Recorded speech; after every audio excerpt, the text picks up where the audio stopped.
அண்ணனுக்கு ஒத்துழைப்பாக இருந்தபோது என்னுடைய பாடல்கள் அவருக்கு புதிய டியூன்களை வர வைக்கிறதுக்கு உதவிகரமாக இருந்தது. எனக்கு உரிய கேரக்டர் மாதிரியே இது தோணுனதுனால தான் இதை எடுத்து பண்ணும்போது அது கரெக்டாக அமைஞ்சிருக்கு. ஒரு மியூசிக் டைரக்டர் சொல்கிறாங்க, எனக்கு ஒரு 4 லைன் மட்டும் எனக்கு மேட்சே ஆகலை, ChatGPTல போட்டேன், அதை எடுத்து போட்டோன்னே அதுலேருந்து ஒரு வரிகள் வந்து எனக்கு மேட்ச் ஆயிடுச்சு அப்படின்னு. செந்தாழம் பூவில் உட்கார்ந்த தென்றல் என் மீது மோதுதமான எழுந்தார். நான் தான் வாயில் 6 மார்க் போட்டுறேன். ஐயா, அந்த செந்தாழம் பூவில் உட்கார்ந்த போல வந்தாடும் நச்சா நல்லா இருக்குமா? செந்தாழம் பூவில் வந்தாடும் தென்றல் என் மீது மோதுதம்மா. கரெக்டாக இப்போ டிஜிட்டல் பண்ண ஆரம்பிச்சிருக்கோம். டிஜிட்டல் பண்ணிட்டு இருக்கோம். மறுபடியும் அண்ணன் ரெக்கார்டிங் பண்ணி சரௌண்டிங் எல்லாம் பண்ணி அதை வந்து வரப்போகுது. பிரேம்ஜி அவங்களோட எல்லாரும் போகிற இடத்துல கேள்வியாக இருந்ததுன்னா எப்போ உங்கள் மாதிரி கல்யாணம் பண்ணிப்பாரு. இன்னைக்கு கல்யாணமும் ஆயிடுச்சு, குழந்தையும் பேர குழந்தையும் வந்துட்டாங்க. வரப்போகுது இந்த மாதம் ரிலீஸ். உங்கள் இல்லம் ஒளியால் நிறைந்திருக்க கயல் ஆக்ரோ ஃபுட்ஸ் செக்கு கடலை எண்ணெய் உங்கள் தேவைக்கேற்ப 1 லிட்டர் முதல் 15 லிட்டர் பேக்கிங்கில் கிடைக்கிறது. எனக்கு இன்னைக்கு யாரை பேட்டி எடுக்கிறோன்னு சொன்னப்போ எனக்கு ஒரு எக்ஸைட்மெண்ட் வந்தது. காரணம் என்னன்னா, தமிழ் சினிமாவில் பல வருடங்களா குழந்தையா இருக்கும்போது நானா கரகாட்டக்காரன் பார்த்து இன்ஸ்பயர் ஆகி பல தடவை கரகாட்டக்காரன் படத்தை பார்த்து ராமராஜன் சாருக்கு ஃபேனெல்லாம் இருந்திருக்கோம். அப்படியான ஒரு படங்களை வரிசையான வெற்றி படங்களை கொடுத்த ஒரு இயக்குனர், பாடலாசிரியர், இப்படி பல முகங்கள் கொண்ட நீங்க இன்னைக்கு கதையின் நாயகனா அறிமுகமாகறீங்க லெனின் பாண்டியன் படத்துல. ஸோ அதை பார்க்க ரொம்ப சந்தோஷமா இருக்கு. இந்த கதையின் நாயகன் நீங்க முடிவு பண்ணி நடிக்கிறதுக்கான காரணம் என்ன? காரணம் ஒன்றும் இல்லைங்க. எனக்கு வந்து இதுக்கு முன்னாலே நான் நடிகராக வேண்டியது. என்ன படம்னா புதிய வார்ப்புகள். ஓகே. புதிய வார்ப்புகளில் ஆனால் கதை சொல்லும்போது இந்த கதை கேட்டுக்கடான்னு சொல்லி கதையெல்லாம் சொன்ன பாரதி. ஆனால் என்னை தான் நடிக்க வைக்கிறதுக்கு வச்சு ஃபோட்டோலாம் எடுத்தாங்க. அதுக்கப்புறமேலே என்னால் முடியல. அதே நேரத்தில் அவருக்கு பாக்யராஜ் மேலேயும் மைண்ட் இருக்குது. அதில் இப்போ கூடவே இருக்கிற சரி இவனை பண்ணலான்னு அந்த நேரத்தில் எனக்கு நிறைய படங்களுக்கு இலவச மியூசிக் மாதிரி குறைஞ்ச விலை மியூசிக். ஏன்னா அண்ணன் கூட இருந்தனால இவருக்கு மியூசிக் தெரியும், இந்த மியூசிக்கில் போட்டாங்க. நிறைய படங்களுக்கு மியூசிக் பண்ண ஆரம்பித்தேன். அதனால் எனக்கு அந்த படத்தை ஒத்துக்கொள்ளக்கூடிய முடியாத அளவுக்கு எனக்கு வேலை இருந்ததுனால அந்த படத்தில் நடிக்கலை. நல்ல வேலை தப்பு செய்ய பாக்யராஜன் நமக்கு கிடைச்சாரு. அதுக்கப்புறம் அதை பற்றி நினைக்கவே இல்லை. நான் நடிக்கணுங்கிற எண்ணமே எனக்கு கிடையாது. டைரக்ஷன் பண்ணால் டைரக்ஷனில் நடிப்பு சொல்லி தரும்போது நமக்கு அதில் எப்படி நடிக்க வரணுங்கிறதுல அந்த ப்ராக்டிஸ்லேயே எனக்கு நடிப்பு வந்துச்சு. ஓகே. அந்த மாதிரிலாம் வந்துருக்கு. நாடகம்லாம் நடித்ததில்லை. ஆனால் வந்து நடிக்க தெரியும். ஒருத்தர மாதிரி கிண்டல் பண்ணி அவன் தான் இப்படி பேசுவான்ற மாதிரி பேசிலாம் பழக்கம் உண்டு. ஓகே. ஒரு நாள் வந்து இப்போ சத்யஜோதி தியாகராஜ் சார் எங்கள் ஃபேமிலி ஃப்ரெண்டு, அவங்க ஃபேமிலி பண்ணாங்க. அவர் வந்து திடீர்னு ஃபோன் பண்ணி, சார் கொஞ்சம் ஆஃபீஸ்க்கு வரீங்களா அப்படின்னாரு. சரின்ட்டு வந்தோடனே இல்லை உங்கள்கிட்ட தம்பி பாலச்சந்திரன் ஒரு பையன், புது டைரக்டர், அவர் ஒரு கதை வச்சுருக்காரு, கேட்குறீங்களா அப்படின்னாரு. கேட்குறேண்ணே அப்படின்னு. அவர் அது எதுக்குன்னா, எனக்கு நடிக்கிறேன்னு தெரியாது. ஒருவேளை இந்த கதையை சொல்லி இதில் வந்து ட்ரீட்மெண்ட்டுக்கு கொஞ்சம் என்ன பண்ணலாம், எப்படி கதை சொல்லுங்கள், கதை நுணுக்கவாதம் அதுக்கு மாதிரி இருக்கும் அப்படின்னு சொல்லிட்டு தான் நான் வந்தேன்.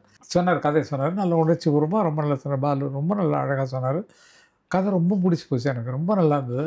அதுக்கப்புறம் தியாக சார் கேட்டார், எப்படி சார் இருக்குன்னொன்னே, சார் ரொம்ப உருக்கமாக இருக்குது சார், ஒரு நல்ல ஃபேமிலி ஸ்டோரி, ரொம்ப அற்புதமாக இருக்குது சார் அப்படின்னா. ஓகே, நீங்கள் அந்த கேரக்டர் கொஞ்சம் நடித்து தர முடியுமான்னொன்னே, நானா நடிக்கிறதானோடனே, ஆமாம் சார் உங்கள் பேருக்கு கரெக்டாக இருக்கும், நல்ல இதாக இருக்கும், நீங்கள் பண்ணி கொடுத்தீங்கன்னா நல்லா இருக்கணும்னா, நான் எப்போதும் இப்போ புதுசாக வர்றதை தடுக்க மாட்டேன். ஏதோ ஒன்று அது மூலமாக ஒரு விஷயம் நடக்கும்போது எதுனாலும் பாருங்கள்.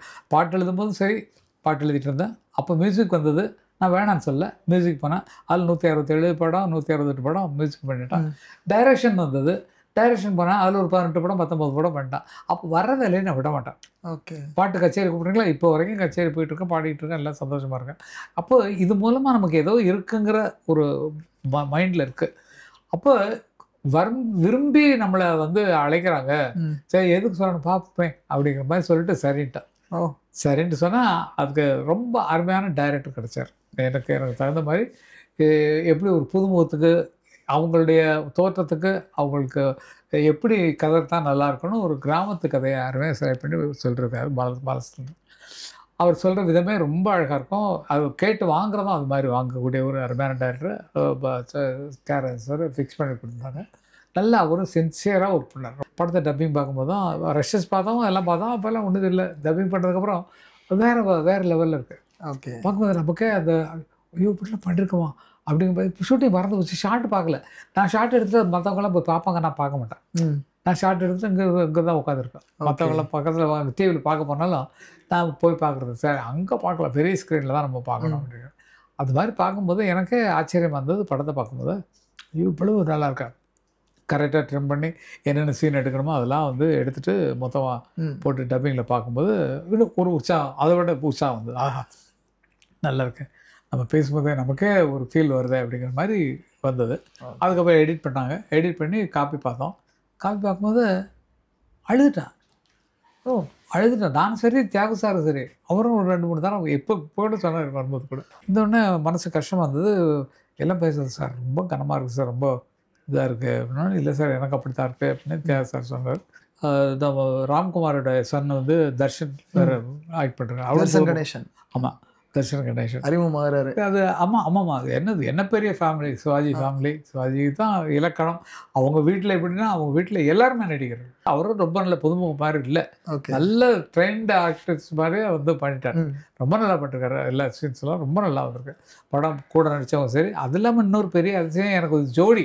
ஆமாம், 12 வருஷம் கழிச்சு ரோஜா நடிக்க வந்திருக்காங்க. பாருங்க எல்லாருமே இதுல ரொம்ப ஆச்சரியமான ஒரு டீமா இருக்காங்க பார்க்கும்போது. உங்களுக்கு இன்ட்ரடக்ஷன் வீடியோ விட்டுருந்தாங்க சஜிவதி வந்து அந்த லுங்கிலாம் கட்டிட்டு ஊர்ல ஒரு விவசாயி எப்படி இருப்பாரோ அந்த வேர்வை, முகச்சுருக்கம் எல்லாமே அப்படியே இருந்தது. இப்ப நானா எங்க பெரியப்பா அப்பெல்லாம் என்ன விவசாயம் பண்ணிட்டு இருக்கேன், அந்த விவசாய பூமியில இருக்கிற ஒருத்தரை தான் பார்த்தேன். பெரியப்பாவையோ இல்ல எங்க பாட்டாவையோ தாத்தாவையோ பார்த்த ஒரு அனுபவம் இருந்தது. இதே அனுபவம் தான் எல்லாருக்கும் வரும்.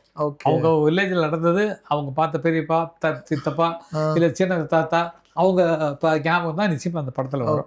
அந்த அளவுக்கு குடும்பத்தை ஈர்க்கக்கூடிய கருத்துள்ள ஒரு குடும்பத்தில் இருக்கக்கூடிய ஒருத்தருடைய கஷ்டத்தை பற்றி, அவன் எப்படி எப்படி வாழ்க்கையை நடத்த கஷ்டப்படுறான், அவன் என்னென்ன ப்ராப்ளங்கள் சந்திக்கிறான் அப்படிங்கிறத இந்த கதையா இருக்கு. ரொம்ப அந்யோன்யமா இருக்கும். உங்க உங்க உங்க நீங்க ஒரு குடும்பத்தை பார்த்து வெளியே வர மாதிரி இருக்கும். அந்த மாதிரி ஃபீல் வரும், டெஃபரெண்டா வரும். அந்த மாதிரி படத்தை அண்ணன் இசைஞானி இளையராஜா அவர்கள் பார்த்தாங்களா? நீங்க நடிக்க போறோம்னு சொன்னா அவர் என்ன பதில் சொன்னாரு? அவரு ஒன்றும் சொல்ல மாட்டார். அப்படியா அவன் தான் வந்தா எல்லாம் எடுத்துக்கோனேன் பண்ணிட்டோம் அப்படின்னு மாதிரி சொன்னார். படத்தை முடிச்சுட்டு போட்டு காட்டுறோம், பார்க்கணும். அவர் சந்தோஷம், நிச்சயமா சந்தோஷப்படும். அப்படித்தான் இருக்கு படமே. பசங்க இப்போ வெங்கட் பிரபு இன்னும் பார்க்கல, வெங்கட் பிரபுலாம் பார்க்கல. நாங்கள் ரெஷஸ் எல்லாம் மொத்தமாக கட் பண்ணி ஃபுல் பிக்சர் பார்த்துட்டோம். அவங்க ரீரெக்கார்டிங்கோட அவங்களுக்கு போட்டு காட்டுறோன்னு சொல்லிங்கிறதுக்காக வெயிட் பண்ணிட்டு இப்போ பார்த்துருவோம். இன்னும் நெக்ஸ்ட் வீக் பார்த்துருவோம். ஓகே, இப்போ உங்கள் கதை நாயகியை பற்றி பேசலாம். ரோஜா அவர்கள். ஏன்னா ரோஜா அவர்கள் இத்தனை இடங்கள் நிறைய பிளாக் பஸ்டர் ஃபிலிம்ஸ் கொடுத்துருக்காங்க. அந்த அம்மா பிறந்ததனுடைய பலன் கிடைச்சிச்சு அவங்களுக்கு. இதுதான் சொன்னேன் நான், இதுதான் சொன்னேன். ஏமா உன்னுடைய வாழ்க்கையின் லட்சியம் நிறைவேறிச்சுன்னா என்ன சொல்றீங்க, ஏன் கூட நடிக்கணும்னு எழுதிருக்கோம் அவருக்கு அப்படிங்கிற ரொம்ப அருமையாக ரொம்ப சின்சியராக அந்த ஒர்க் எடுத்துகிட்டு பண்ணது ரோஜாவை சொல்லணும். பெரிய பெரிய டைலாக்காக இருக்கும், எல்லாத்தையும் மனப்படம் பண்ணிட்டு நிற்குது. ஓகே, எனக்கு ஆச்சரியமாக இருக்குது. எனக்கு நான் டைரக்டர் தான், எழுத்தாளர் தான், என்னால் சில டைலாக் ஞாபகம் வச்சுக்க முடியாது. யாராவது ப்ராமிட் பண்ணுவாங்க விட்டோன்னே அதை பார்த்து தான் நான் எடுத்துடுறேன். அந்தம்மா கரெக்டாக இப்போ தாய்மொழியே உங்களுக்கு தெலுங்கு இருந்தாலும் தமிழில் அவ்வளோ அழகாக அந்த கிராமத்து ஆள் மாதிரியே பேசி ரொம்ப அற்புதமாக பண்ணி கொடுத்துருக்காங்க ரோஜா. ரோஜாவோடைய பாட்டு ரொம்ப நல்லா இருக்கு. ஓகே, ரொம்ப நல்லா இருக்கு. சந்தனம் பேர், சந்தனா அப்படின்னு கூப்பிடுறதோ இல்லை போய் அவங்கள்ட்ட வழிகிறதோ எல்லாம் நல்லா வந்து அந்த புரிதல்கள் இருக்கு இல்லையா. ஒரு நடிகரா அவங்க நடிகை வந்து பல படங்கள் நடிச்சிருக்காங்க. 12 வருஷம் கழிச்சு அவங்களும் சினிமாக்குள்ள வந்திருக்காங்க. உங்களோட உரையாடல்கள் என்னவா இருந்தது சினிமா பத்தின உரையாடல்? ஏன்னா பல தலைமுறைகள் கடந்து வந்தாச்சு. இப்போ சினிமாவை பற்றி தான் பேசுறது இல்லை, நாங்கள் பல விஷயங்கள் பேசிட்டு இருப்போம். ஏன்னா அரசியல் அது இப்படி இருந்தது, இது இப்படி இருந்தது, இதை பற்றி பேசிடுவோம். அவங்களோட அடுத்த அனுபவங்கள். ஏன்னா சினிமாவுக்கு அடுத்து அரசியலில் போனாங்களே, அதை பற்றி பேசிட்டு இருப்போம். இப்போ உள்ள அரசியலை பற்றி அவங்க பேசுவாங்க. இதெல்லாம் இடையில பேசிக்கிறது. மற்றபடி சினிமா பற்றி பேச எல்லாம் செஞ்சாச்சு. ஓகே, எல்லாம் அவங்க பார்க்காத விஷயங்கள் எதுவுமே இல்லை. ரோஜா நான் அவங்கள்ட்ட பாடுவேன் சும்மா இருக்கும்போது, ரோஜா மல்லரே ராஜகுமாரி பாரு வெளியிறத பாரு. அவளுக்கு ஜாலியாக இருக்கும். ஜாலியாக அவங்களும் ஜாலியாக ஈஸியாக எடுத்துட்டாங்க. சந்தோஷமாக இருக்கும். பிரேக் டைம்லாம் ரொம்ப சந்தோஷமாக இருக்கும். என்னை பாட வச்சு கேட்பாங்க. பிரேக் டைமில் டைரக்டரை வந்து ஐயா அந்த பாட்டு ஒன்று பாடுங்க, ஏன்னா மைக்கை வாங்கி நான் பாடிட்டு இருப்பேன். எல்லாம் கேட்பாங்க. சாப்பாடு முடிச்சு ஒரு பாட்டு கேட்டால் தான் மறுபடியும் ஷூட்டிங் ஸ்டார்ட் ஆகும். அவ்வளோ கலகலப்பாக இருக்கும் அந்த இடம்.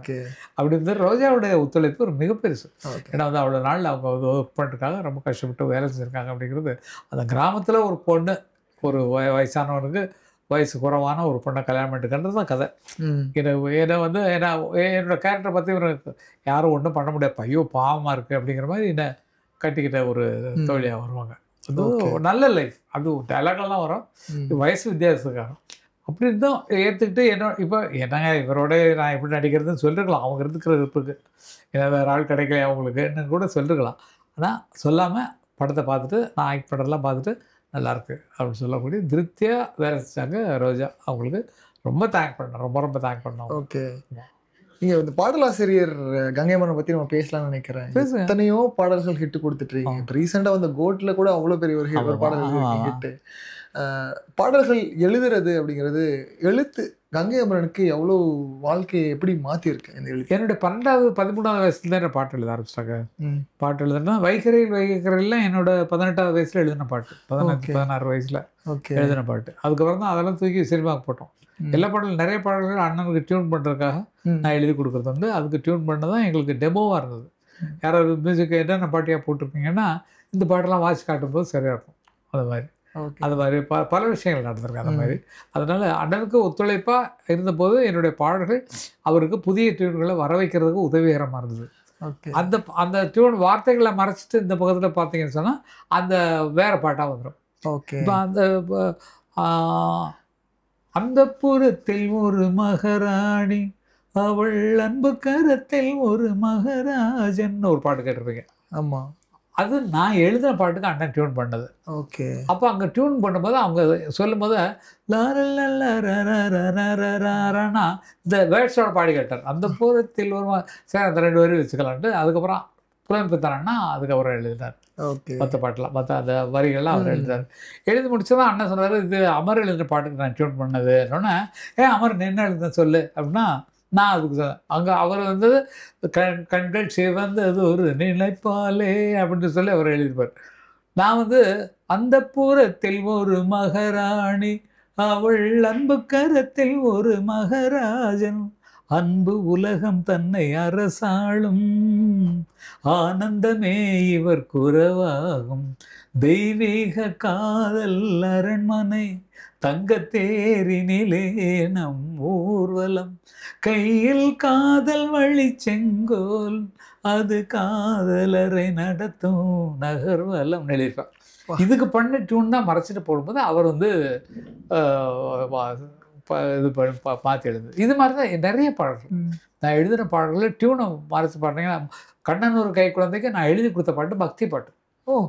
3 தமிழ் காவியமும் முருகனுக்கு தொட்டிலடி முத்தமிழின் சங்கமமும் முருகனுக்கு கட்டிலடின்னு முருகன் பாட்டாக எழுதினேன். இந்த டியூனா வாசிக்கும் போது அங்கே என்னாச்சு கண்ணன் ஒரு கை குழந்தைன்னு வந்துச்சு. இப்படி டியூன் அண்ணனுக்கு வருவதற்காக பல பாடல்களை எழுதி நான் கொடுத்துருக்காங்கிறது பெரிய பெருமை. நீங்கள் முன்னாடி பாட்டு பாடினப்ப எனக்கு படத்தோட விஷுவல் அப்படியே ஓடுது. வழக்கமாக பேசும்போது அந்த விஷுவல் சொல்லுவாங்க இப்படி சீன் மேக்கிங். ஒரு பாடல் வரி வந்து அந்த பாடலுக்கான விஷுவலை காட்டுறது எனக்கு வித்தியாசமான எனக்கு கிடைச்ச பெரிய பாகியம் என்ன தெரியுங்களா? கண்ணதாசன் அவங்கள்ட்ட கொஞ்சம் அசிஸ்டண்ட்டாக இருக்கணும்னு சொல்லி எனக்கு ஆசை இருந்தது. பொண்ணுக்கு தங்க மனசு படம் வந்து இல்லைங்களா அந்த டைமில். அப்போ வந்து அவர் பாட்டு எழுத வர்றாரு, தேன் சிந்த வானம் பாட்டு எழுத வர்றாரு.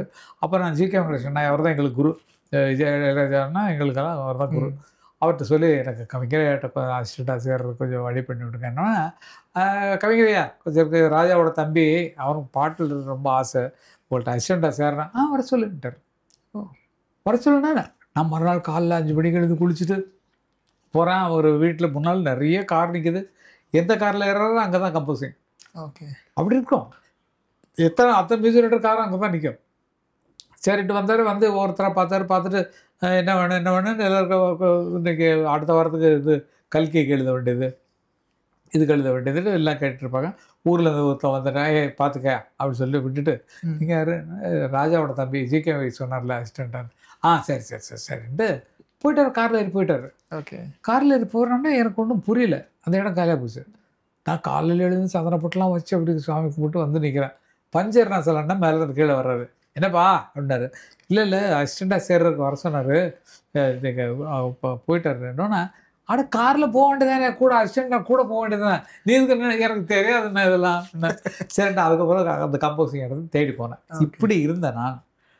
கவிஞரையாக பாட்டு எழுத வர்றாருன்னா ரொம்ப ரொம்ப ரொம்ப ரொம்ப ஆச்சரியமான விஷயம் என்னென்னா சபதம் படத்துக்கு ஒரு பாட்டு போடுறாங்க. சபதமாக பொண்ணுக்கு தான் பரிசாக தெரியல யார் ஜி.கே. வெங்கடேசன் தான் போடுறாரு. ஓகே.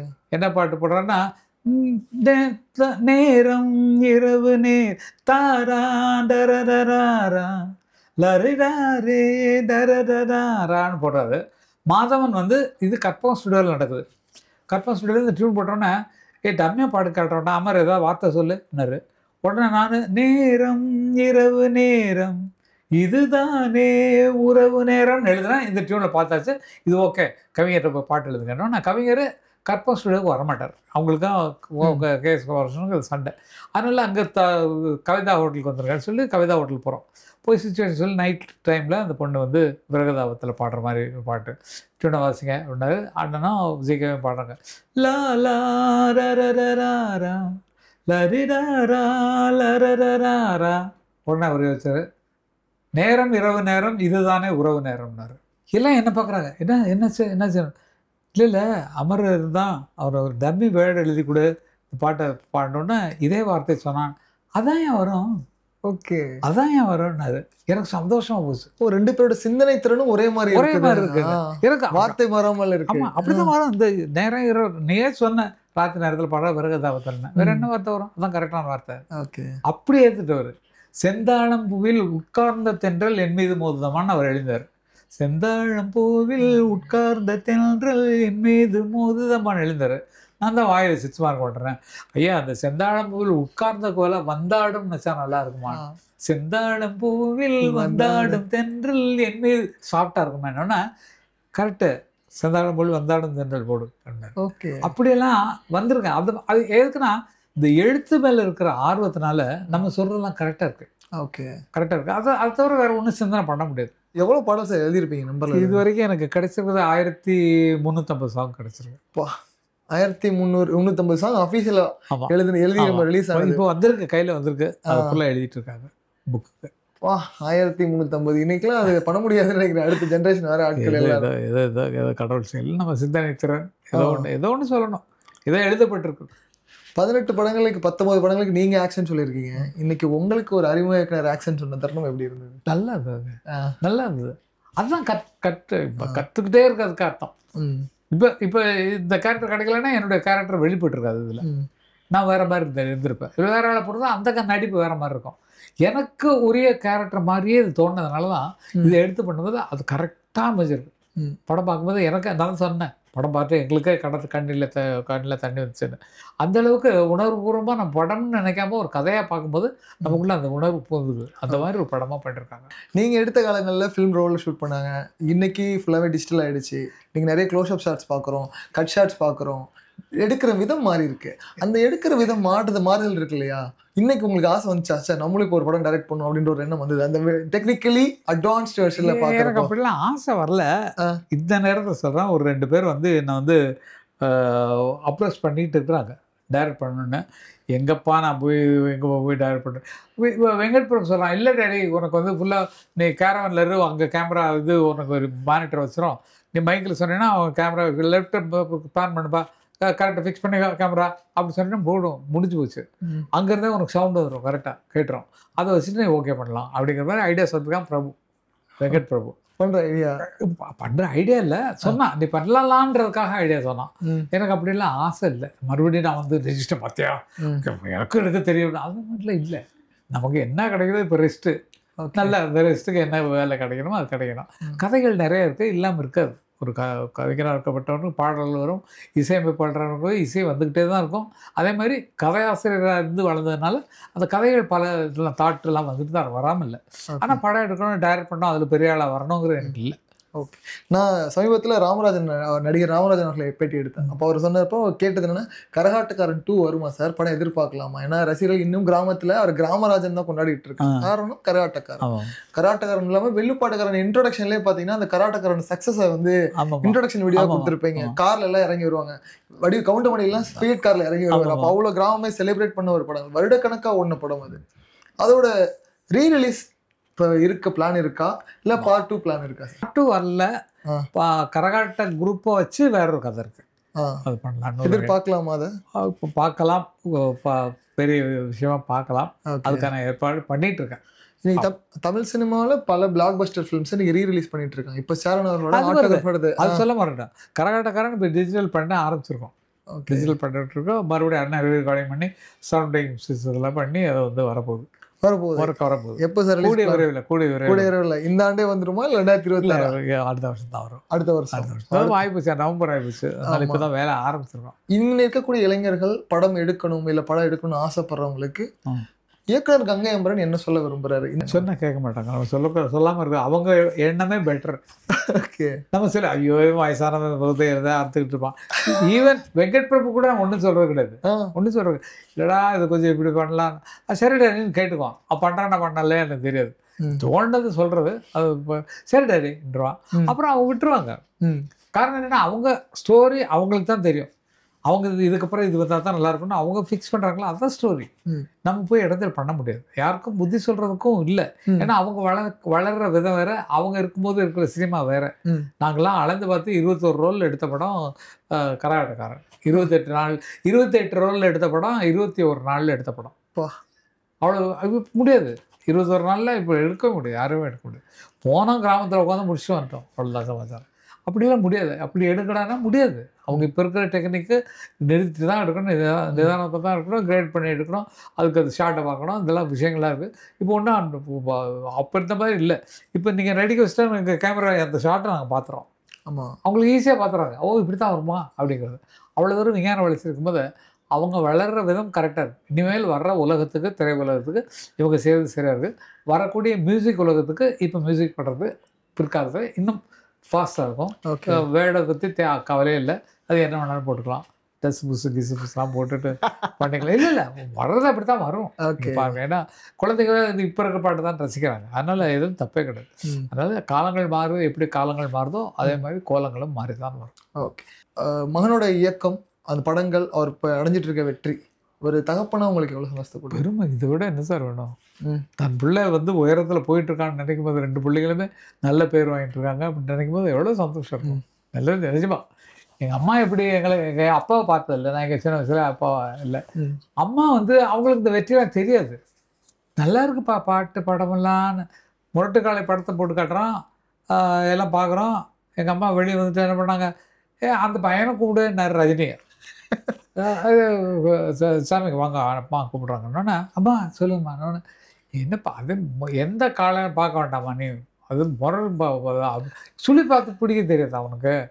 எப்போ மட்டுட்டெல்லாம் விளையாடாத, அது டம்மி விஷயம் எடுத்தாலும் அவங்களுக்கு தெரியாது.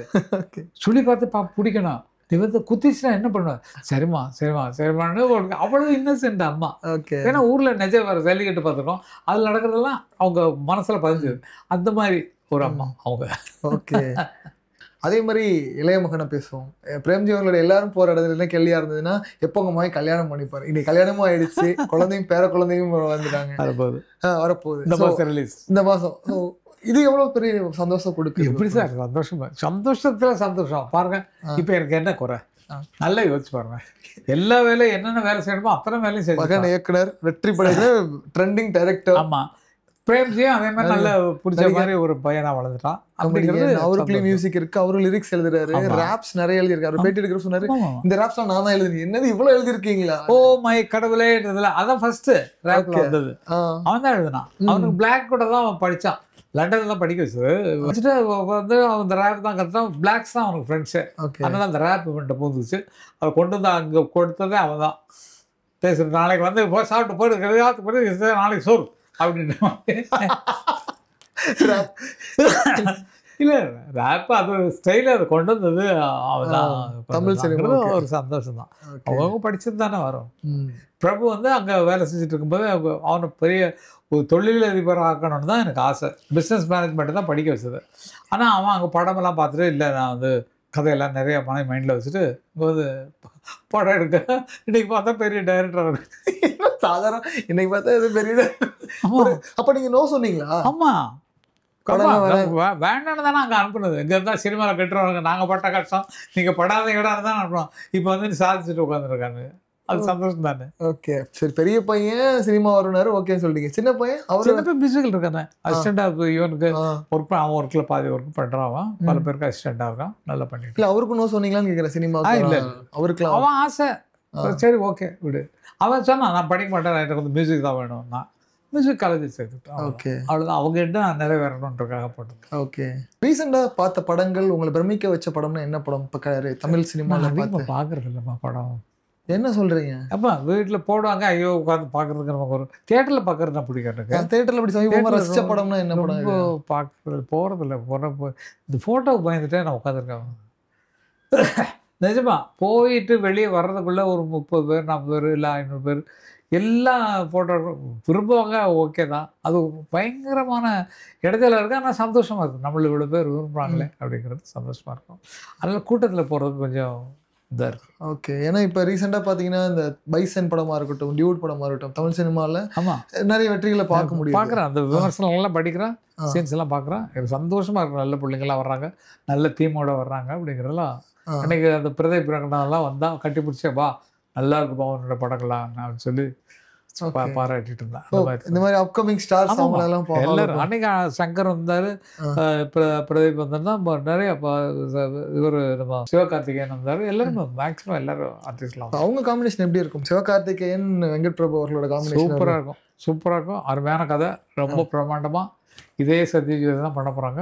ஓகே. ரொம்ப நல்லா வந்திருக்கு. கூடிய விரைவில் ஷூட்டிங் ஆரம்பிக்க போகிறாங்க. ஆர்டிஃபிஷியல் இன்டெலிஜென்ஸ் இன்னைக்கு வந்து அபரிவிதமான வளர்ச்சி அடைஞ்சிருக்கு. இசைஞானி அவர்கள்ட்ட ஒருத்தன் கேட்டிருப்பாங்க, நான் ஏஐயோட போட்டி போட்டுட்ருக்கேன் அப்படின்னு வந்து இசைஞானி அவர்கள் சொல்லியிருப்பாங்க. தான் உழைப்பு மேலேயும் நம்பிக்கை வைக்கிற ஒரு மனிதர் ஏஐயோட நான் போட்டி போடுறேன் அப்படின்னு சொல்லி ஒரு பாசிட்டிவிட்டி கொடுக்குறாரு இருக்கு இல்லையா? அது இந்த வயதில் இல்லை, நீங்கள் நல்லா யோசிப்பாங்க. நீங்கள் ஏஐயில் பூந்துறீங்கன்னு வைங்க, உங்கள் படத்தை அதை அழகாக எடுத்து வேற தோற்றத்தில் கொடுத்தது. எங்கே அடிமையாவீங்க? உங்கள் கிரியேஷன் எங்கே இருக்குது? கிடையாது. ஆர்டர் கொடுக்குற ஒரு டியூன் வேணும், நீங்கள் வந்து அது ஆர்கெஸ்ட்ரேட் பண்ணால் அது வந்து பண்ணி கொடுத்துருது. உன்னிடத்தில் நானே என்னை கொடுத்தேனே வா வா வா வா வா அப்படி போட்டுறது. டிக்கு டிக்கு டாக்கு டிக்கு சேர்த்துது. அது உங்கள் வேலை இல்லையே, மிஷினில் பண்ணி கொடுத்து உங்களை காலி. நீங்கள் திங்க் பண்ணல, நீங்கள் திங்க் பண்ணதெல்லாம் அது கொடுத்தோன்னா உங்களுக்கு பிரமிப்பாக தெரியுது. அப்போ ஏஐயில் நீங்கள் அடைக்கலம் மாறிங்கன்னா உங்கள் மூளை குறையும். ஓகே. மூளைக்கு வேலை வராது. அது செஞ்சு கொடுத்துருதுப்பா, போட்டு விட்டு அது கமெண்ட் கொடுறா அப்படின்னு சொல்லிட்டு நீங்கள் பேசாமல் தான் உட்கார போகிறீங்க. உங்கள் மூளை என்ன வேலை செய்யுது? ஓகே. அது திருப்தியாக கொடுத்துருது. நீங்கள் நினைக்கிறதுக்கு மேலே அது கொடுத்துருது. ஓகே. அப்போ நீங்கள் இறங்கிடுறீங்களே, உங்கள் மூளை செயல்பாடு கம்மியாகிடுதுல்ல. அதுக்கு தான் அண்ணன் சொன்னார், அதுக்கு போட்டி போடுறாங்கிறது காரணம் தான். ஓகே. அது கொடுக்குறதில்ல, அதை கொடுத்துட்டு என்னால் கொடுக்க முடியும், நாங்கள் பண்ணுறோம், உழைச்சி கொடுக்குறோம், மிஷினை நம்பாத அப்படின்னு சொல்கிறது தான் அண்ணனுடைய வேர்டு. ஓகே. நான் இது ரொம்ப பாசிட்டிவான ஒரு விஷயமா பார்த்தேன். இன்னொரு விஷயமும் என்ன அப்படின்னா, இன்னைக்கு இருக்க டெக்னாலஜி எப்படி யூஸ்ஃபுல்லாக இருக்குன்றதையும் போகணும். இன்னைக்கு ஒரு பாடலாசிரியர், ஒரு மியூசிக் டைரக்டர் சொல்கிறாங்க, எனக்கு ஒரு 4 லைன் மட்டும் எனக்கு மேட்சே ஆகலை, சாட்ஜிபிட்டியில் போட்டேன், அதை எடுத்து போட்டோன்னே அதுலேருந்து ஒரு வரிகள் வந்து எனக்கு மேட்ச் ஆயிடுச்சு அப்படின்னு. இந்த டெக்னிக் எதுக்கு அந்த பாட்டு போட்டு உதவி ஏஐ போட்டுக்கலாம்? கவிஞர் கண்ணதாசன் உதவி பஞ்சாரநாசனம் போட்டிங்களா? இப்போ கவிஞர் பேரை போட்டு உதவி ஏஐ போடுங்க. ஓகே. உங்க மூளை வேலை செய்யல, அதுக்கு என்ன சொல்றீங்க? நீங்க திங்க் பண்ணி எழுதினா தான் உங்க மூளை வேலை செய்யுதுன்னு அர்த்தம். கஷ்டப்பட்டாது. நான் அதிகமான நேரம் எடுத்துக்கொண்ட பாட்டு அந்தி வரும் நேரம் வந்தது ஒரு ராகம். அந்த பாட்டு எவ்வளோ நேரம் எடுத்துட்டீங்க? எனக்கு ஒரு ½ டே உட்காந்துருப்பேன். எத்தனையோ அதிக நேரம்ன்றீங்களா? எனக்கு 10 நிமிஷம் தானே பாட்டு எழுதுறதுக்கு. பாட்டு எவ்வளோ நேரம் கேட்குறேன்னா அவ்வளோ நேரத்தில் பாட்டு முடிச்சிடும். 1/4 மணி நேரத்துக்கு மேலே தாண்டி போனது கிடையாது. அப்படி தான் இருந்திருக்கு. பாக்யராஜ் அது வேணும், இல்லை என்ன கொஞ்சம் வேற பார்க்கலாமே கரெக்டாக பண்ணிட்டு அப்படி பண்ண. இதுக்குன்னு ஒரு பல்லவி 2 சரணம் தான். இதுக்கு போட்டு 10 20 பல்லவி சரணம் எழுதி இதெல்லாம் பண்ணுறது ரொம்ப வேலை வாங்குறது. பாக்யராஜ் தான் பாட்டு எழுதுறது கஷ்டம். அப்படியே எழுதி அது ஜெயிச்சாச்சு. ஓகே. அது மாதிரி பல பேர் அப்படி இருப்பாங்க. சில பேர் நம்ம எழுதுறதே அவங்க சிச்சுவேஷன் கரெக்டாக இருக்கும். உறவுகள், தொடர்கதை, உணர்வுகள், சிறுகதை, ஒரு கதை என்று முடியலாம், முடிவுறும் ஒன்று தொடரலாம், இனி எல்லாம் சுகமேனா அந்த சிச்சுவேஷனுக்கு ஆறுதல் சொல்கிற மாதிரி இருக்கு வச்சுக்கன்றோம். ஓகே. அந்த மாதிரி தான் போகுது. அது நம்ம மூளை ஏஐல கொடுக்கல, ஏஐல கொடுக்கல. இயக்குனர் கங்கையாபுரனை இப்போ நடிகர் கங்கையாபுரனா மாறிட்டாரு. இனிமேல் தொடர்ந்து நடிகராக பார்க்கலாமா? வர்ற வேலையெல்லாம் செய்வேங்க. இப்போ ஒரு படம் ஆரம்பிச்சு இந்த மாதிரி ஒரு கதை கேட்டாங்க, நீங்கள் டைரக்ட் பண்ணி கொடுக்குறீங்களா? வாங்க. ஏங்க இந்த மாதிரி ஒன்று இருக்குது, இது உங்களை வச்சு ஒரு படம் எடுத்து தரீங்களா? வாங்க. எனக்கு வேலை தான் வேணும், கடைசி வரைக்கும் பிழைக்கணும், நம்ம மூளை வேலை செய்யணும், ஏஐட்ட கொடுக்கக்கூடாது. கேட்குறேன், இத்தனை வருஷத்துல 77 வயசுல இப்போதான் நடிக்கிறதுக்கு வேணும், இது வரைக்கும் அந்த வேலை வரவே இல்லையா? அல்ல. சீரியஸாவா? அல்ல. யாருமே கேட்கலையா? என்ன சொல்றீங்க? தெரியல. வந்தது புதிய வாய்ப்புகள். அதுக்கப்புறம் என் வேலையில் நான் பிஸி ஆகிட்டல, பிடிக்க முடியாது என்ன. ஒரு என்னோட ரெக்கார்டிங் வந்து ஏவிஎம்சியில் நடந்துட்டு இருக்கோம். இதுக்கு டிவி பேட்டிட்டு இங்கே விட்டு கொடுத்துட்டு இருப்பேன். அதுக்கப்புறம் அண்ணன்கிட்ட போய் பாட்டு எழுதுவேன், அண்ணன் கூட உட்காந்து சாப்பிடுவேன். இப்படி தான் சுற்றி போயிட்டு இருக்கோம். அவருடைய படங்களை கண்ட்ரோல் பண்ணுறது, வந்து ப்ரொடியூசர் என்கிட்ட பேசுவாங்க, அவருக்கு கால் ஷீட் கொடுக்குறது, இந்த மாதிரி வேலைகளில் மொத்தமாக இருந்துருக்கு. அதனால என்னை வந்து யாரும் பிடிக்கவே டைம் இல்லை. அந்த டைம்லாம் பிடிக்கவே முடியாது. எங்கே இருக்காரோ தெரியாது. அப்போ ஃபோனும் கிடையாது. அப்படி சுற்றி அண்ணனுக்கு அரணா நின்று பல விஷயங்களும் செஞ்சு கொடுத்தா தான் அந்த நேரத்து வேலை. இப்போ அண்ணனுக்கு அரணா நின்று இவ்வளோ விஷயங்கள் பண்ணுறீங்க. இன்னைக்கு அண்ணன் வந்து மியூசிக் காலேஜில் சிம்பனி பண்ணுறாரு. அத்தனை இசைக்கலைஞர்களும் சேர்ந்து கைத்தட்டி எழுந்து நின்று கைத்தட்டுறாங்க. ஒரு மேஸ்ட்ரோ அச்சீவ்மெண்ட் அது உங்களுக்கு எப்படி இருந்தது? எப்படி இருக்குன்னு எப்படி கேட்கலாம். எவ்வளோ பெரிய சந்தோஷம் அது. உலக கம்போசரில் ஒருத்தரை உயர்ந்து நிற்கிறது. ஒரு தம்பி, ஒரே ஒரு தம்பி நான் தான் இருக்கேன், பார்த்து ரசிக்கிறேன். அப்போ பார்க்குறேன் அப்படி இருக்கு. அப்போ பார்க்கும்போது அப்படி இவ்வளவு சிந்தனை இவருக்கு இருக்கா அப்படின்னு யோசிக்கிற மாதிரி இருக்கு. நானே அவருக்கு இப்போ மெசேஜ் அனுப்பேன், ஏன்னா இதை கேட்டேன் அந்த பாட்டை. இப்போ சமீபத்தில் ஒரு மராட்டி ஃபிலிம் ஒன்று பாட்டுக்காரு, அதில் ஒரு சாங் இருக்குது, போட்டு கேட்டுவேன். ஓகே, ரொம்ப நல்லா இருக்குன்னா வித்தியாசமான ஒரு இசை, அந்த உச்சரிப்புலையும் அந்த படப்பிடிப்புலையும் சேர்ந்து மனசை தொடுற மாதிரி அருமையாக பண்ணிருக்காரு. அதெல்லாம் பார்க்கும்போது நானே அண்ணனுக்கு, ஏன்னா அந்த பாட்டை கேட்டேன், நல்லா மறக்க முடியல. அதிகமாக ஒரு 4-5 தடவை 5 தடவை கேட்டேன். நீ யாருன்னா எனக்கு தெரியலையே, எங்கள் அண்ணன் தான், ஆனால் நீ யார் அப்படின்னு சொல்லி போட்டேன். அவர் போட்டு விட்டார். ஓகே, நிறைய இல்லை அதிசயமான பிறகு எனக்கு கிடைச்சது பாக்கியத்தில் இளையராஜாங்கிறது ரொம்ப பெரிய பரிசு. ஆக்டர் கங்கையமரன் அவர்களுக்கு வாழ்த்துக்கள். விகடன் சார்பா இந்த பயணம் எல்லாருக்கும் ஒவ்வொரு காலங்களில் ஒரு தொடக்கம் இருக்கும். 77 வயசுல நடிப்பு தொடக்கம் அப்படிங்கிறது, கதையின் நாயகன்ற தொடக்கங்கிறது எங்களுக்குமே அது புதுமையான அனுபவமாக இருக்கு. வாழ்த்துக்கள். உங்கள் இல்லங்களில் என்றும் ஆனந்தமும் மகிழ்ச்சியும் ஒளிவீச தெய்வீக மனம் கமழும் கயல் ஆக்ரோ ஃபுட்ஸ் பிராண்டின் சுத்தமான செக்கு கடலை எண்ணெயை இன்றே கேட்டு வாங்குங்கள். அனைவருக்கும் இனிய தீப திருநாள் நல்வாழ்த்துக்கள்.